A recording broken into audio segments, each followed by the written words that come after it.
નમસ્કાર મિત્રો, સ્વાગત છે બધા મિત્રોનો મારી યુટ્યુબ ચેનલમાં।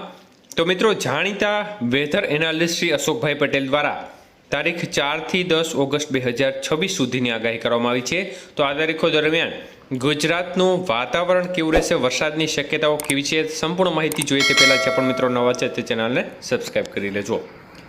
તો મિત્રો, અશોકભાઈ પટેલના જણાવ્યા મુજબ હાલ ચોમાસું ધરી છે તેનો મુખ્ય ટ્રફ સરેરાશ સમુદ્ર સપાટીથી ઉત્તર તરફ સરકી અને અનુપગઢ, દિલ્હી, શાહજહાંપુર, બસ્તી, છપરા થઈ અને પૂર્વમાં નાગાલેન્ડ તરફ લંબાયેલી છે। મતલબ કે ચોમાસું ધરી થોડી વધુ ઉપર ગઈ છે અને સૌરાષ્ટ્ર અને આસપાસના વિસ્તારોમાં 5.8 કિલોમીટરની ઊંચાઈએ એક upper air cyclonic circulation system હજુ પણ યથાવત જોવા મળી રહ્યો છે।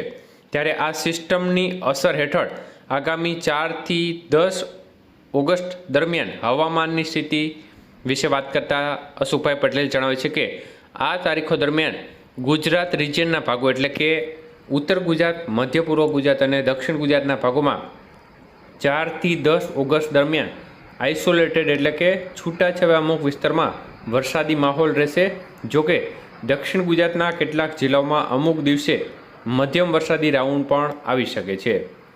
સૌરાષ્ટ્ર અને કચ્છના ભાગોની વાત કરતા અશોકભાઈ પટેલ જણાવે છે કે આ સમયગાળા દરમિયાન સૌરાષ્ટ્ર અને કચ્છના મોટા ભાગના વિસ્તારમાં વરસાદનું જોર ઘટેલું રહેશે।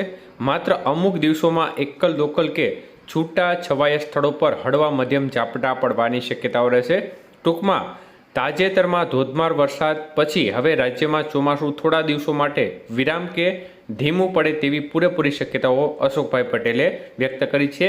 દક્ષિણ ગુજરાતમાં મધ્યમ વરસાદની શક્યતાઓ વ્યક્ત કરી છે અને અન્ય વિસ્તારો છે ગુજરાત રિજનના તેમાં છૂટો છવાયો વરસાદ બાબતની માહિતી તેમણે જણાવી છે અને સૌરાષ્ટ્રના ભાગોમાં વરસાદની ગતિવિધિ ખૂબ જ ઓછી રહેશે તેવી વાત સૌરાષ્ટ્ર અને કચ્છના ભાગો માટે અશોકભાઈ પટેલે કરી છે। ધન્યવાદ।